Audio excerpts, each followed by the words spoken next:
This episode of Techno Buffalo is brought to you by the LG Twin Wash. Wash 2 loads at the same time. All right, put on your tinfoil caps, boys and girls. We got to have a chat about the bits and the bytes. Everyone has that person in their life who can't help but click, you know? They don't even read anything, and yet there they go, clicking on OK, next, accept. Don't be that person. Let's take a minute to talk about your phone and security or privacy. We're going to talk about three major things here. We're going to talk about permission, location, and protection. The three major things that you need to think about when you're asking yourself, is my phone even remotely secure? But before we get into that stuff, I just want to give you a quick disclaimer. None of this is going to make your phone impenetrable, okay? There's no such thing. The whole point of putting security measures on your phone is the same thing as putting like a bike lock on your bike when you leave it out on the street. You wouldn't leave it out there on its own, make it super easy for someone to take it, would you? Same idea here. We have a ton of important stuff on our phones these days, and all you're trying to do is make it that much harder for someone to get to it should your phone become lost or stolen. All right, let's start with the big one, permissions. Permissions are actually much better on iOS than they were on Android up until very recently. As of Marshmallow, they're basically on par now. Apps need to ask for an entire list of permissions that they're going to need eventually right when you download them. So they're going to let you know ahead of time, these are the things that we're going to need to be able to do our job correctly. The nice thing is, it won't actually grant that permission to that component until it comes time for it to actually be used. So if you download an app that needs your camera, then you'll say, okay, I know you're going to need my camera, but it doesn't actually have access to it until you go to take a picture with the app.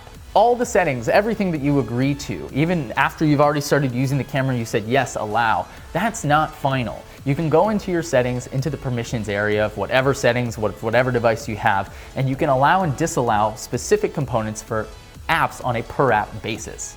If an app is going crazy using some sort of background data, then you can shut it off here. You don't have to give it access to whatever it is that it had access to.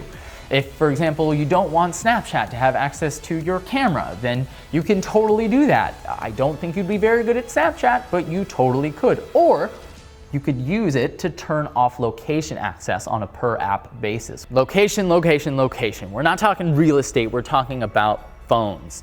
It's a big deal, and a lot of us don't realize that a lot of apps are tracking our location in the background. Facebook is one of the biggest offenders. Facebook tracks every last thing you do on your Android device, and in fact, even on your iOS device. Uninstalling Facebook has been one of the best things I've ever done on my Android device in terms of processing and in terms of battery life. I can't even start to imagine how much of my information Facebook has just because it was running in the background.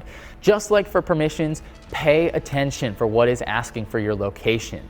You can turn off your location overall for everything on your device by just turning off the GPS, but then that means that you're not going to get any of the functionality that you need for things like Foursquare, Yelp, Google Maps, anything that requires your location to function. So what you're going to need to do is, again, use those permissions that we just talked about. Pop in, turn off location for the apps that are behaving poorly, the apps that you would send to the corner. Seriously, like I said, with physical access to your device, all bets are off. So make sure that you have a lock turned on your phone. I don't care if it's a pattern, I don't care if it's a passphrase, I don't care if it's a pin.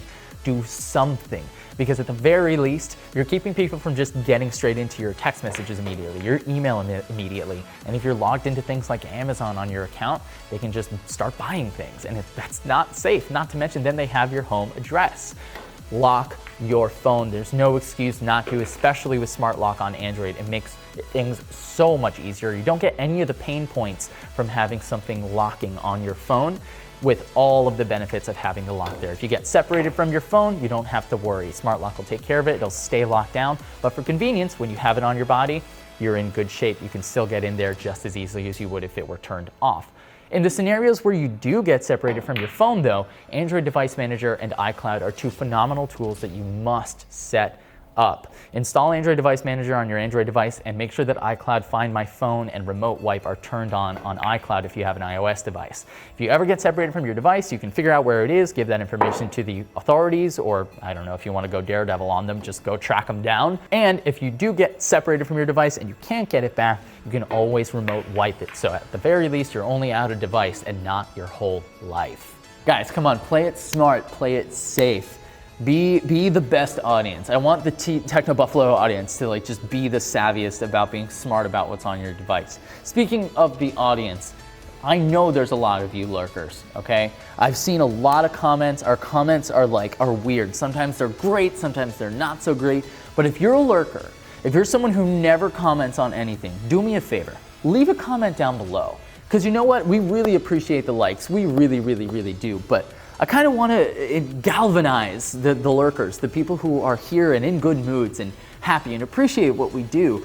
You know, I want to empower you guys to feel like this is your community too. So leave a comment. Don't just let me know what I think, but keep an eye on it for us. You know, let's all work together to have like the dopest, coolest community on YouTube that is focused on tech. So thank you guys so much for watching this video. I very much appreciate you guys taking the time. Be kind to one another, and I'll catch you in the next video.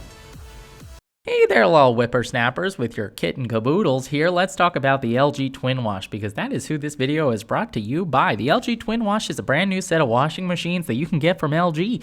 It's got not just one, but two separate washing containers. One is for the regular washing stuff, and then the bottom one is for all of your delicates. Isn't that super nice and friendly and helpful? Not only that, but that little bottom pedestal washer actually works with any of the LG washing machines they've made since 2009 forward. So if you find yourself in a little bit of an nincompoop predicament, then you can get yourself a little pedestal washer and wash all your delicates separately in case you've ruined some of your wife's clothing.